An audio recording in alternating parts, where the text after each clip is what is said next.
श्री राधे, श्री राधा रमन लाल की जय, श्री सद्गुरुदेव भगवान की जय। स्वाध्याय के इस सत्र में हम श्रीमद् भागवत महापुराण के महात्म का पंचम अध्याय देख रहे हैं, जिसको हम पार्ट्स में करके कवर अप कर रहे हैं। तो यदि आप चैनल में नए आए हैं तो चैनल में प्लेलिस्ट बनी हुई है श्रीमद् भागवत महापुराण से, उसमें जाकर के आप प्रीवियस सेक्शंस के स्वाध्याय स्वयं से कर सकते हैं। चलिए आज के इस सेशन को हम स्टार्ट करते हैं। यहाँ पे मैं आपको बताना चाहूंगी कि यहाँ पे हम स्वाध्याय अर्थात हम सेल्फ स्टडी कर रहे हैं श्रीमद् भागवत महापुराण की। यहाँ पे ना कोई श्रोता है ना कोई वक्ता है, यहाँ पे हम सभी लर्निंग फेज में हैं, हम सब पढ़ रहे हैं, हम सब लर्न कर रहे हैं, और वो क्या है? श्रीमद् भागवत महापुराण। तो आइए हम साथ में मिलकर के श्रीमद् भागवत महापुराण के महात्म का पंचम अध्याय का हम स्वाध्याय प्रारंभ करें।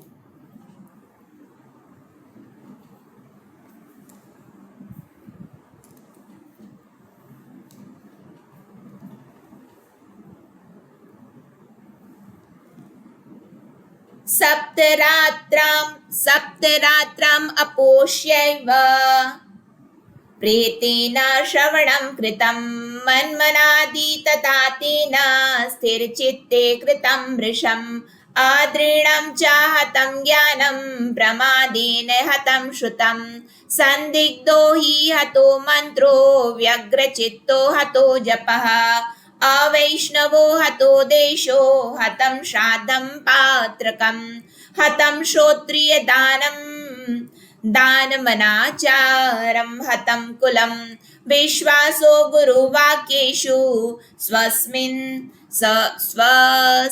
दीनत्वभावना मनोदोषजयश्चैव कथायां निश्चलामति एवमादिकृतं चेत् स्यात् तद्ददा वै श्रवणे फलं पुनः श्रवान्ते सर्वेषां वैकुण्ठे वसति ध्रुवं गोकर्ण तव गोविन्दो गोलोकं दास्यति स्वयम् एवमुक्त्वा ययुः सर्वे वैकुण्ठं हरिकीर्तिना श्रावणे मासि गोकर्ण कथामुचे तथा पुनः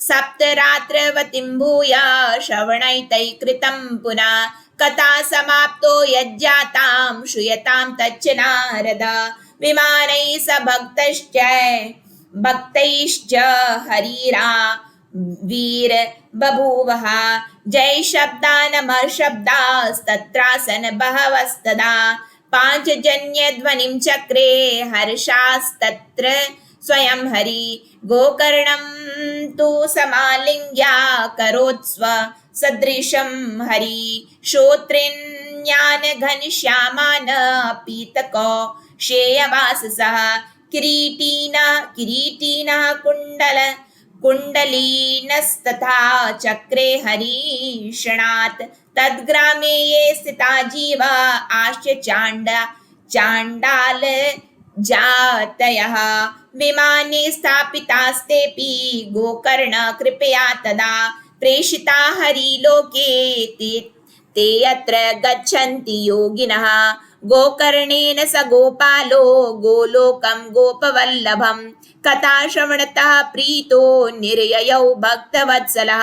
श्रावण मास में गोकर्ण जी ने फिर उसी प्रकार सप्ताह क्रम से कथा कही और उन श्रोताओं ने उसे फिर सुना। नारद जी, इस कथा की समाप्ति पर जो कुछ हुआ वह सुनिए। वहां भक्तों से भरे हुए विमानों के साथ भगवान प्रकट हुए। अब सब ओर से खूब जय जयकार और नमस्कार की ध्वनियां होने लगी। भगवान स्वयं हर्षित होकर अपनी 5 जन्य शंख की ध्वनि करने लगे और उन्होंने गोकर्ण को हृदय से लगाकर अपने ही समान बना लिया। उन्होंने क्षण भर में ही अन्य सब श्रोताओं को भी मेघ के समान श्याम वर्ण रेशमी पीतांबरधारी तथा किरीट और कुंडलादि से विभूषित कर दिया। उस गांव में कुत्ते और चांडाल पर्यंत जितने भी जीव थे वे सभी गोकर्ण जी की कृपा से विमानों पर चढ़ा लिए गए। तथा जहाँ योगी जन जाते हैं उस भगवत धाम में वे भेज दिए गए। इस प्रकार भक्त वत्सल भगवान श्री कृष्ण कथा श्रवण से प्रसन्न होकर गोकर्ण जी को साथ ले जाने ग्वाल बालों के प्रिय गोलोक धाम में चले गए। पूर्व काल में जैसे अयोध्यावासी भगवान श्री राम के साथ साकेत धाम सिधारे थे, उसी प्रकार भगवान श्री कृष्ण उन सबको योगी दुर्लभ गोलोक धाम को ले गए, जिस लोक में सूर्य चंद्रमा और सिद्धों की भी कभी गति नहीं हो सकती, उसमें वे श्रीमद् भागवत श्रवण करने से चले गए।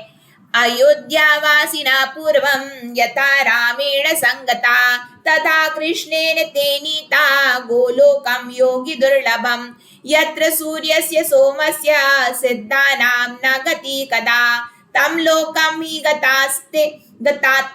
गतास्ते तु श्रीमद्भागवत श्रवात् ब्रूमोऽत्र ते किं फलवृन्दम् उज्ज्वलं सप्ताह यज्ञेन कथासु संचितं कर्णेन गोकर्ण कथाक्षरो यै पीतश्च ते गर्भगता न भूयः वाताम्बूपर्णा संदेह शोषणैस्तपोभिरुगैश्चिर काल संचितैः योगैश्च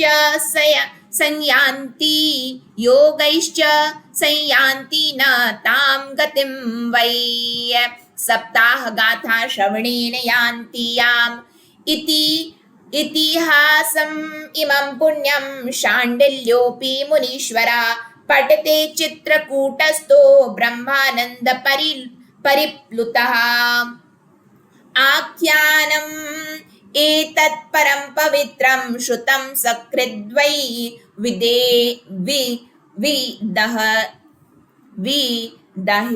विदहेदघौघं श्राद्धे प्रत्युम पितृतृप्ते मावहे नित्यं सुपाठाद पुनर्भवं च। नारद जी सप्ताह यज्ञ के द्वारा कथा श्रवण करने से जैसा उज्जवल फल संचित होता है, उसके विषय में हम आपसे क्या कहें। अजी, जिन्होंने अपने कर्णपुट से गोकर्ण जी की कथा के एक अक्षर का भी पान किया था, वे फिर माता के गर्भ में नहीं आए। जिस गति को लोग वायु, जल या पत्ते खाकर शरीर सुखाने से, बहुत काल तक घोर तपस्या करने से और योगाभ्यास से भी नहीं पा सकते, उसे वे सप्ताह श्रवण से सहज में ही प्राप्त कर लेते हैं। इस परम पवित्र इतिहास का पाठ चित्रकूट पर विराजमान मुनीश्वर शांडिल्य भी ब्रह्मानंद में मग्न होकर करते रहते हैं। यह कथा बड़ी ही पवित्र है। एक बार के श्रवण से ही समस्त पाप राशि को भस्म कर देती है। यदि इसका श्राद्ध के समय पाठ किया जाए तो इससे पितृगण को बड़ी तृप्ति होती है और नित्य पाठ करने से मोक्ष की प्राप्ति होती है। इति श्री पद्म पुराणे उत्तरखंडे श्रीमद्भागवत महात्म्ये गोकर्ण मोक्ष वर्णनम नाम पंचमोऽध्यायः। यहाँ पे हमने श्रीमद् भागवत महापुराण के महात्म का पंचम अध्याय पूर्ण कर लिया है। तो यहाँ पे हम आज के इस सत्र को विराम करते हैं। यदि आप चैनल में नए आए हैं तो चैनल को सब्सक्राइब कर लीजिए। यदि आपको हमारा ये स्वाध्याय का सत्र अच्छा लग रहा है तो लाइक ज़रूर करिएगा, अपनी फैमिली फ्रेंड्स से शेयर करिएगा।